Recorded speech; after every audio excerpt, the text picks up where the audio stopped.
Eu estou falando com vocês aqui nesta segunda-feira, dia 16 de novembro, início da tarde, um dia depois das eleições, e resolvi fazer uma análise do que aconteceu no Brasil ontem nessas eleições municipais aí, antes que alguém comece a colocar chifre em cabeça de cavalo. Não haver chifre em cabeça de cavalo, não, mas a colocar chifre em cabeça de cavalo. Bom, por que eu estou dizendo isso aí? Não, porque já tem gente que fazendo interpretações filosóficas, enxergando coisas que não aconteceram ontem nas eleições municipais aqui do Brasil. Eu quero começar essa análise minha agora de tarde. Eu acompanhei todo o processo eleitoral. Eu tinha interesse direto, inclusive, nisso aí. Durante a campanha eleitoral, eu participei ativamente da campanha, mas ativamente, né? Até porque muitos de vocês sabem que eu tinha um filho meu que foi candidato a vereador em Porto Alegre. Não se elegeu, mas fez um bom combate. E eu acho que é isso que importa. E a participação política não se dá apenas através de eleições. Eu mesmo faço política 24 horas por dia e há muitos e muitos anos eu não sou candidato a nada. Pelo menos por enquanto. Tem gente que diz assim, olha, na tua idade é bom você não ser candidato a nada mesmo. Tudo bem, eu sou um candidato então a ser um bom jornalista e um bom analista aqui para vocês. E vamos então a análise que eu estou fazendo aqui. Claro que eu ainda estou analisando os resultados aqui em Porto Alegre, no Rio Grande do Sul, em todo o Brasil, mas é possível já que possamos chegar a algumas evidências, né? Eu quero colocar para vocês a coisa para início de conversa entre os perdedores e os vencedores, né? Quem são os grandes perdedores nessas eleições de ontem no Brasil? Alguém aí pode ficar surpreso, olha, vai dar nome aos bois. Não, não é bem isso aí, não. Mas, de qualquer maneira, acho que ocorreram três grandes perdas nas eleições desse domingo aqui no Brasil. A primeira delas, a exemplo do que aconteceu nos Estados Unidos, quem mais perdeu foram os institutos de pesquisa. Ou essa gente está errando muito e não sabe fazer conta, ou essa gente está mentindo muito, ou estão manipulando muito. Porque não é possível que, às vésperas do pleito, no sábado, ainda institutos de pesquisa importantes como o IBOPE errem tanto, a menos de 24 horas do pleito. Foi o caso, por exemplo, aqui de Porto Alegre, que tem 1.100.000 habitantes, 1,5 milhão de habitantes. O Instituto IBOPE, no sábado à noite, portanto, no dia anterior das eleições, apresentou os números e ele colocou que a pesquisa dele mostrou que a comunista Manuela Dávila faria 40% dos votos válidos e o Sebastião Melo faria 25% dos votos válidos. Olha, 40% para a Manuela em primeiro lugar, mas disparado, contra 25%, olha, uma diferença de 15%, quase o dobro do Sebastião Melo.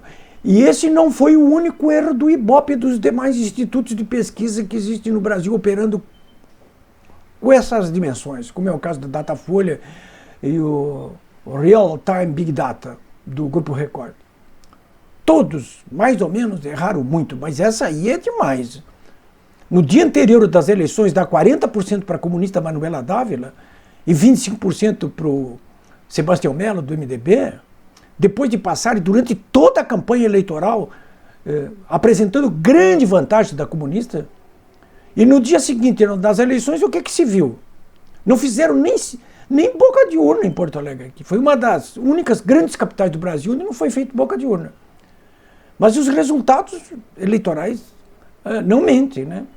E o resultado foi o seguinte, a Manuela, a comunista, não só não fez 40%, como fez 29,01%. E o Melo, o candidato do MDB, que estava com 25%, a outra com 40%, ele que foi o primeiro colocado, com 31%. Foi isso aí. Então, os principais perdedores das pesquisas, das eleições do Brasil, foi, de novo, os institutos de pesquisa. 2, o sistema eleitoral eletrônico brasileiro. Olha, que fiasco a justiça eleitoral proporcionou ontem ao Brasil e ao mundo. Que fiasco. Vocês devem ter acompanhado. Eu acompanhei minuto a minuto o que estava acontecendo no Tribunal Superior Eleitoral, lá dirigido por esse ministro do Supremo Tribunal Federal, Luiz Barroso. Vocês devem ter acompanhado. Eles não pareceram nem constrangidos. Demoraram uma enormidade de tempo para poder oferecer os resultados. E durante todo o tempo, ontem de noite, surgiram com as maiores explicações de que a concentração agora dos resultados ocorre toda em Brasília, que os tribunais regionais eleitorais precisam mandar os resultados de cada estado para Brasília, onde é concentrada a divulgação, que os computadores do Tribunal Superior Eleitoral estavam supersaturados, que houve tentativas durante todo o dia de invasão de hackers nos computadores do Tribunal Superior Eleitoral, mas que foram repelidos. Olha, e isso tudo ocorrendo às barbas da Polícia Federal, cujos agentes estavam lá dentro do Supremo Tribunal Superior Eleitoral. Fazendo o quê? Segundo o próprio ministro da Justiça, que é o superior da Polícia Federal, os agentes estavam lá no Tribunal Superior, estavam lá, ora, tadinhos, estavam apenas verificando problemas que tinham ocorrido de tentativa de invasão de hackers durante o dia. E foi preciso, inclusive, que o deputado federal Eduardo Bolsonaro tirasse uma nota dizendo que estrangeiros estavam tentando desbaratar o processo eleitoral brasileiro e confundir os eleitores, para que o próprio presidente do Tribunal Superior Eleitoral viesse a público para dizer, olha, invasores, hackers são do Brasil, são da Nova Zelândia e são dos Estados Unidos. E depois até surgiu uma conversa mole aí de que a Polícia Federal estava investigando funcionários do próprio Tribunal Superior Eleitoral, mas relativamente a vazamentos de 2001. Olha que tem algo aí de podre no reino da Dinamarca, né? Tanto é que hoje mesmo de manhã, nessa segunda-feira, o presidente Bolsonaro veio a público para colocar em dúvida novamente o sistema eleitoral eletrônico aqui no Brasil. Eu já tenho falado muitas vezes com vocês a respeito disso, eu também coloco em dúvida, e não coloco em dúvida apenas agora, já coloco em dúvida há muito tempo. Acho que é enormemente passível de fraudes esse sistema eleitoral brasileiro. Acho mais, acho que na penúltima eleição o Aécio Neves foi tungado e ele não levou as últimas consequências à investigação que o seu pessoal começou a fazer. Acho que é mais do que na hora de modificar esse sistema eleitoral eletrônico aqui do Brasil. Poucos lugares do mundo acontece eleição via sistema eleitoral eletrônico. Eu acho que, na pior das hipóteses, o eleitor deveria ser contemplado com a possibilidade de extrair numa impressora a cópia do seu voto, mesmo que isso seja feito aleatoriamente, mas pelo menos isso, porque do jeito que está colocado o sistema eleitoral brasileiro hoje, é impossível. Eles dizem que vão fazer auditorias, é impossível que o eleitor possa verificar com exatidão como é que ocorreu a apuração, a escrutinação do seu voto. Então, primeiro, institutos de pesquisa, grandes perdedores. Segundo, o sistema eleitoral eletrônico brasileiro, os tribunais regionais eleitorais e o Tribunal Superior Eleitoral. Eu disse, é preciso dizer isso sim com todas as letras. Eu estou dizendo. Primeiro e segundo. E terceiro lugar, quem mais? A abstenção. Os brasileiros, novamente, em grande número, deixaram de votar, não cumpriram o seu dever cívico. Estão com isso colaborando para que políticos inescrupulosos, corruptos, incompetentes, sejam eleitos, cumpram funções de mando no Brasil.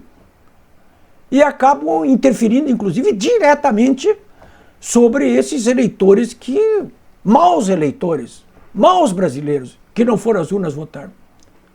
Aqui em Porto Alegre, esse número chegou a 33% do total de eleitores, quer dizer, 330 mil eleitores dos 1,1 milhão de Porto Alegre não votaram. 33%. Um de cada 3 não votou em Porto Alegre. Bom, não tem justificativa de pandemia, simplesmente não há justificativa. É inaceitável. Não se consolida uma democracia através da abstenção do eleitorado. Isso é inaceitável. Eu sinceramente espero que no segundo turno as pessoas possam se dar conta disso e votar lá no segundo turno. Nós temos escolhas muito graves a fazer agora no segundo turno, aqui em Porto Alegre e em São Paulo principalmente. Aqui em Porto Alegre temos um candidato do campo democrático, Sebastião Mello, e um candidato do campo ditatorial comunista, que é a Manuela Dávila.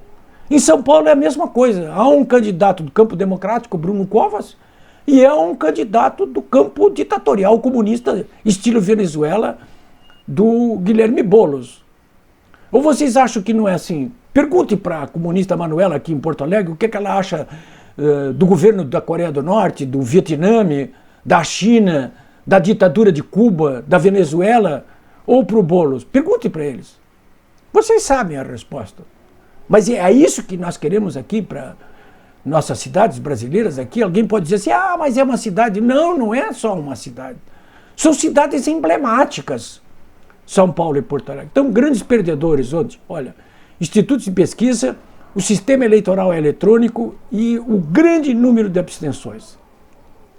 Feita essa análise preliminar aqui para vocês, eu queria também colocar uma questão que me parece muito importante, porque muita gente hoje está dizendo assim, muita gente, o eixo do mal, né? O Bolsonaro que perdeu as eleições. Ora, cara pálida, com base no que é feito esse raciocínio? Essa eleição foi uma eleição municipal, onde a participação de padrinhos foi a mínima possível. O eleitor se lixou para quem o Bolsonaro estava apoiando, deixava de apoiar. O eleitor se lixou para quem o governador do Rio Grande do Sul, Eduardo Leite, estava apoiando, deixava de apoiar. Aliás, ele nem se meteu na eleição. Aí o Bolsonaro se meteu topicamente nas eleições.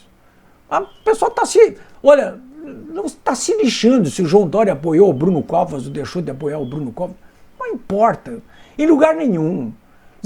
Essa eleição não foi uma eleição de padrinhos e nem podia ser, porque é uma eleição onde quem vai votar vai escolher o melhor gestor para a sua cidade. É isso aí. Claro que há sempre um componente ideológico colocado nisso aí. Nós não tenhamos dúvida, também não vão ser tão ingênuos a esse ponto, né? De achar que não tem algum componente ideológico. Mas esse componente ideológico ele vai se colocar com muito mais precisão e profundidade agora no segundo turno, muito mais do que no primeiro turno, né? Então foi isso que aconteceu.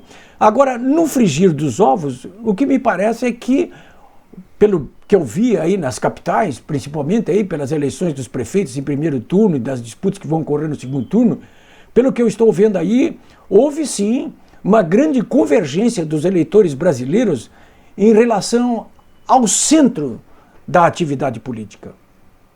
É só vocês olharem aí quais foram os partidos que tiveram seus candidatos eleitos no primeiro turno e que estão na disputa do segundo turno. Houve uma convergência para isso aí. Ou seja, o próprio eleitor, ele evitou nessa primeira rodada os extremos. Claramente. Evitou claramente. É só dar uma olhadinha nos resultados. Estão todos, inclusive, no meu blog polibiobraga.com.br. Estou acompanhando atentamente ali naquele blog aí. Bom, quando eu digo isso, eu digo o seguinte, que essa eleição municipal, ela cumpriu aquilo que já mais ou menos se previa. Quer dizer, foi absolutamente imprevisível. Não foi uma eleição atípica como foi a do Bolsonaro, por exemplo. Havia enorme previsibilidade. O eleitor, ele adotou uma postura de previsibilidade. Ele estava muito mais atento a gestores que conduziram bem, ou pelo menos com alguma competência, o combate ao coronavírus. Prefeitos como de Florianópolis, ou de Curitiba, ou de Belo Horizonte, já foram eleitos no primeiro turno. Por quê? Porque foram, além de bons gestores públicos, eles conduziram de modo muito competente o combate à pandemia, né? Então, o eleitor, ele não quis arriscar, né? Vamos por esse caminho aqui. Não quis arriscar, de um modo geral. Estou falando na média brasileira aí, né? E, por outro lado, também, que eu quero registrar para vocês aí, uma síntese desta eleição, que além da previsibilidade, foi possível, já é possível constatar que o eleitor, até por isso aí, ele preferiu muito mais escolher os candidatos pelo que eles representam, ou seja, pelos seus nomes, do que pelos partidos que eles representam. Aqui, por exemplo, a Câmara de Vereadores de Porto Alegre tem 36 vereadores E esses 36 vereadores aí pertencem, os que foram eleitos já, a 16 partidos políticos diferentes. Olha, vejam só, hein? O eleitor de Porto Alegre elegeu 36 vereadores. E eles estão ali representando 16 partidos políticos.